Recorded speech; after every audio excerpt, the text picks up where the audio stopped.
und ich fühle mich wie Sophie Scholl, da ich seit Monaten aktiv im Widerstand bin, Reden halte, auf Demos gehe, Flyer verteile und auch seit gestern Versammlungen anmelde. Ich bin 22 Jahre alt, genau wie Sophie Scholl, bevor sie den Nationalsozialisten zum Opfer fiel. And I'm feeling like Sophie Scholl since I've been practicing resistance for months now. If you've paid any attention to the media lately, you've probably come across this clip of a woman comparing herself to Sophie Scholl. What you might have missed is the part thereafter.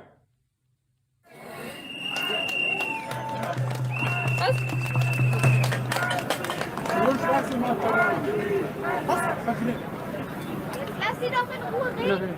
Nee, für so einen Schwachsinn machst du keinen Ordner mehr. Was für Schwachsinn? Für so einen Schwachsinn machst du keinen Ordner mehr. Und lass sie Soll ich keinen reden. Ordner mehr für so einen Schwachsinn?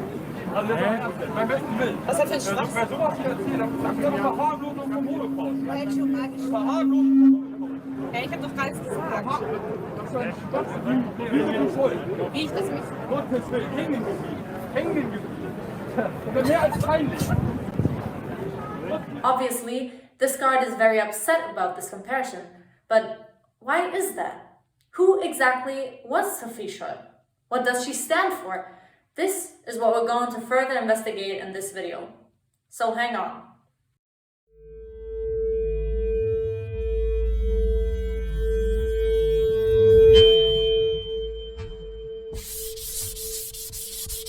Let's start at the beginning. Here, you see the actual Sophie Magdalena Scholl, often simply called Sophie Scholl or Sophie Scholl.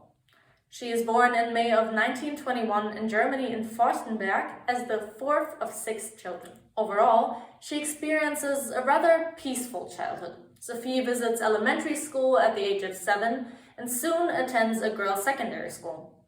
As she grows older, this peaceful lifestyle will change. Sophie is only 12 years of age when Hitler comes to power in 1933. At this young age, she is rather unaware of the importance and meaning the changes the dictator is making carry. As she turns 13, she joins the Bund Deutscher Mädels, which can be translated to League of German Girls, and is an organization by the Nazis intended to reinforce National Socialist ideology into young people's minds. She does a good job and is even promoted to squad leader. But as time passes, she starts to become increasingly concerned of the Nazis' ideas. Partly since she herself has Jewish friends, which are banned from many public places throughout Germany in 1935 through the Nuremberg laws. Her friends are then even banned from joining the organization. She starts to spend less and less time with her pro-Nazi friends, while spending more with people who share her liberal and political views, mimicking her father Werner and brother Hans, who share similar ideas and opinions. Opinions for which Werner and Hans are arrested in 1933 when Hitler bans a free-thinking democratic German youth movement the two of them have joined earlier. This further enrages Sophie, already opposed to Nazi ideology because of her Christian belief in universal human rights she personally considers very important. She goes on to teaching in a kindergarten and thereafter in nursery school. Later on, while she is working in a war-critical metal plant, her father is imprisoned for being overheard referring to Hitler as the scourge of God. As he enters prison, he tells his family this: "What I want for you is to live in uprightness and freedom of spirit, no matter how difficult that proves to be." Overall, Sophie grows up to develop an intensely negative disposition towards the Nazis and their ideas. In the start of 1942, brother Hans and some of his friends, Willi Graf, Christoph Probst and Alexander Schmorell, found an informal group, the White Rose. Throughout Munich, they distribute pamphlets suggesting ways in which Germans could peacefully resist the war and government, often using philosophical and intellectual arguments to establish their points. For example, telling people to leave the party affiliations as they do in the Munich pamphlet. Sophie soon learns about this when she finds a leaflet on the ground, prompting her to inquire about it. When she finds out Hans is the one behind the movement, she immediately decides to join in. Originally, Hans refuses to allow her to join for the sake of her own safety. Sophie, who is eager to join, argues that having a woman in the group will be beneficial, as the regime is less likely to suspect and arrest a woman. Hans gives in, and Sophie is soon helping with writing, printing, and distributing the pamphlets. She is even involved in the group's finance management. So, in summary, she takes part in almost every aspect of the group's activities. The group continues like this for about 1 year before Sophie and Hans, as well as a few other members, are arrested on February 18, 1943 by the Gestapo. They are interrogated violently, until Hans finally gives in after 4 days of interrogation and confesses. As Sophie is informed about this, she attempts taking the responsibility for the entirety of the group's acts.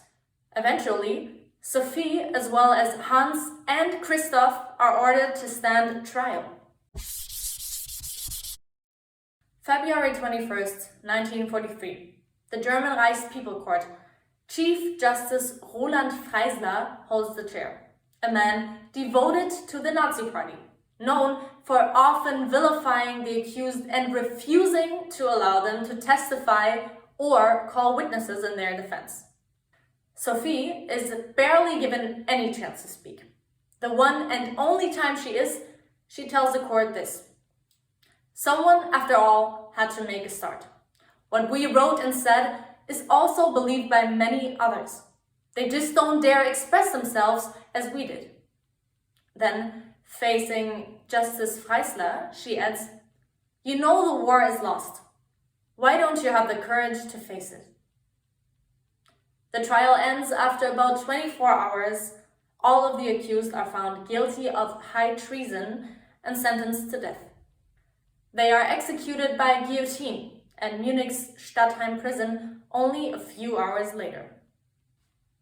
In the following weeks, the Gestapo catches and executes several members of the White Rose, as well as students who are attending the University of Hamburg and in suspicion of sympathizing with the anti-Nazi resistance.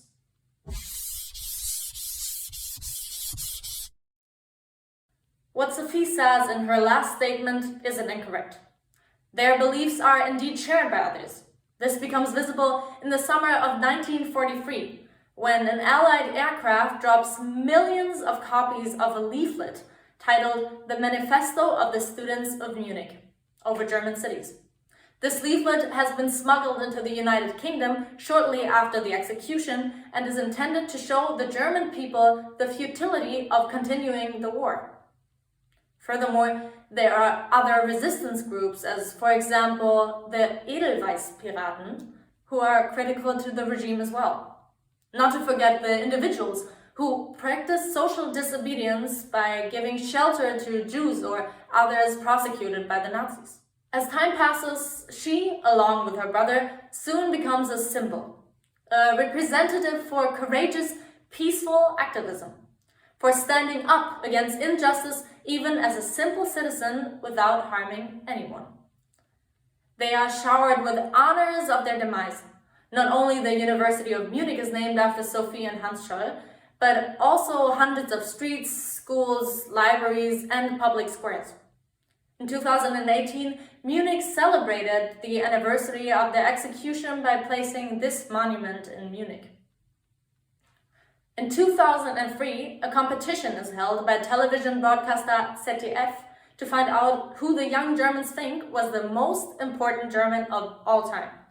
Sophie and Hans are voted as the 4th entries on the list. So, what do we take away? We take away that Sophie Scholl was a young, courageous woman who stood her ground to the authorities and had a great impact by not only inspiring people to act, but giving them specific ideas, together with the other members of the White Rose.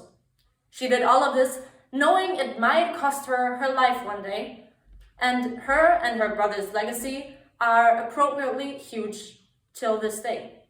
This paints an entirely different picture than the video we saw in the beginning of this video, explaining maybe why people were so upset about this comparison.